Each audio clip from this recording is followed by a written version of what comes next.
मिथिला में प्रचलित वटसावित्रीक दंतकथा। प्राचीन काल में एक गाँव में एकटा ब्राह्मण निवास करैत छलाह। हुनकर पत्नी नित दिन भानस करय काल माड़ पसा चूल्हानी में एकटा बीहर रहन, ताहिमे दऽ देथिन।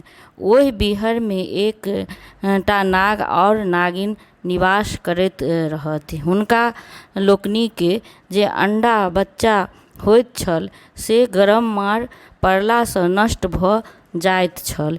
एक दिन ओ दुनू अपनामे विचारलनि जे जहिना ई ब्राह्मणी हमरा लोकनिक निसंतान कऽ कऽ राख देने अछि, तहिना हमहूँ हिनका कऽ देबनि।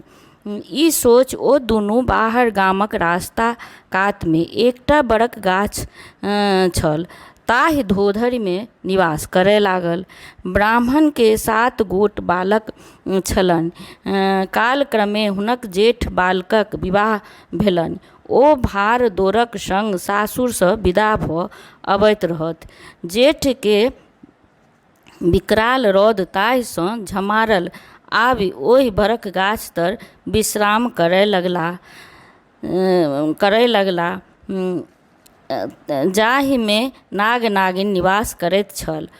किछु काल गाछक शीतल बसात लगलासँ आलस भऽ गेलनि। नागिन ऊपरसँ देख रहल छल। ओ मौकाके लाभ उठा आबि कऽ ओहि ब्राह्मणके जेठ बालकके डसि लेलक। ओ बालक ओतहि समाप्त भऽ गेलाह। कालक्रमे ब्राह्मणक और 5 गोट बालकक विवाह भेलनि, आ जहिना ओ बालक सब विवाहक बाद ओहि गाछ लग पहुँचैत छलाह तऽ नागिन आबि डसि लैत छल आ ओ सब ओतहि समाप्त भऽ जाथि। एहि तरहेँ अपन 6 बालकक समाप्त होइत देख ब्राह्मण निश्चय कयलनि जे 7मक ने बियाह करब ने ओ मरत। कयलासँ एहन देखन मौका भेटल। जखन अपन गतिसँ आगू बढ़ैत गेल, बालकक एहि तरहेँ अपन 6 बालकके समाप्त होइत देख ब्राह्मण निश्चय कयलनि जे 7मक ने बियाह करबाक ने एहन देखैक मौका भेटत।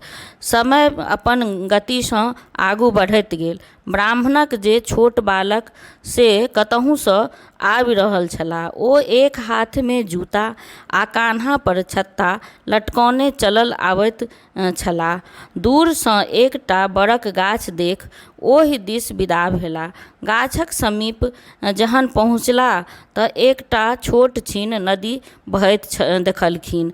ताहिमे प्रवेशक समय ओ हाथक जूता पैरमे पहिर लेलनि आ नदी पार कयलाह।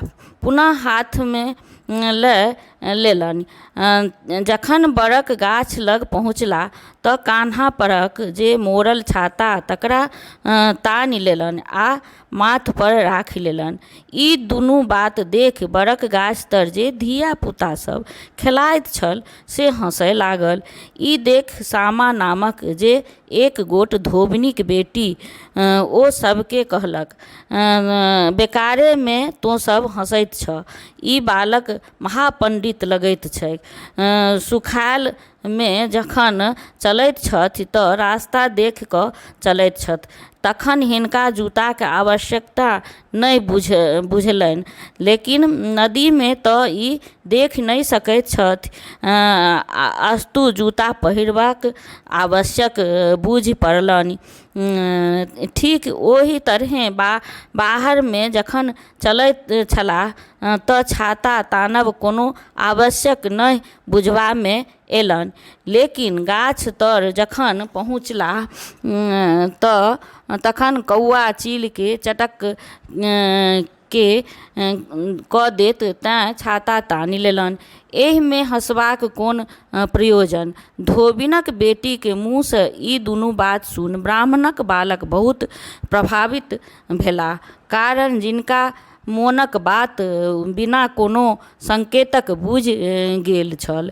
घर घुरलाक बाद ब्राह्मणके महापंडित बालक ओहि धोबिनक कन्यासँ विवाह करबाक प्रस्ताव पिताके समीप रखलनि।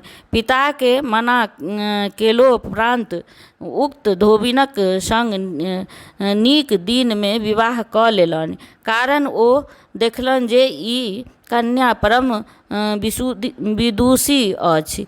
विवाहसँ पूर्वहि ओ बालकक अपन जेठ छओ भाइयक मृत्युक वृत्तान्त सुना देलखिन। संजोगवश जाहि दिन विवाह ब्राह्मणक बालक विदागरी करौने फिर रहल छलाह, ओहि दिन जेठक अमावस्या छलैक। ओहि गामक स्त्रीगण लोकनि ओहि बरक गाछ तर आबि कऽ जल ढारैत छलीह, जाहि गाछ तर ओहि पंडितक छबो बालकक प्राण ओ नाग नागिन लेने छल। धोबिनक बेटी सेहो जहन ओहि गाछक समीप आयल तऽ सोचलक जे एहि ठामसँ पूजा केनहि जाय। ओहो ओहि गाछ लग जहन पूजा करय बैसल कि ताहिमे ओ नाग आबि सातम ब्राह्मणक बालकक समीप डसैक लेल पहुँचल। सोमा ओकरा देखते मुट्ठीसँ पकड़ि ढाकन तर झाँपि देलक आ जांघ तर कऽ दाबि लेलनि। ई देखि नागिन दौड़ि कऽ सोमा लग आयल आ कहलक, हमर बर दिअ। ताहि पर धोबिनक बेटी कहय लागल, हमर वर दिअ। ई कथा कहैत सातो माटिक बोहनी मुँहका जे सातो बरके बेरा बेरी चढ़ाबी आ 7 बेर कही, अपन बर ले आ हमर मोर दे। एवं क्रमे नागिनक लाख प्रयत्नक बादो जखन धोबिनक बेटी नागके नहि छोड़लक, तखन नागिनके अपन स्वामी रक्षार्थ ब्राह्मणक जे छबो बेटाके मारि रखने छल से घुमाबय पड़लैक। ब्राह्मणक छबो बालक राम राम कऽ कऽ उठल। तखन धोबिनक कन्या नागके जांघ तरसँ मुक्त कऽ देलक। नाग नागिन अपन स्थान पर गेलाह आ ब्राह्मणक जे छबो मृत बालक सब दुरागमन करा घर पहुँचलाह। सब आनन्द मग्न छल। धोबिनक बेटी अपन चतुराइसँ छबो दियादनीक सोहाग घुमौलक आ ब्राह्मणक उजड़ल घर बसौलक। वट सावित्री कथा समाप्त।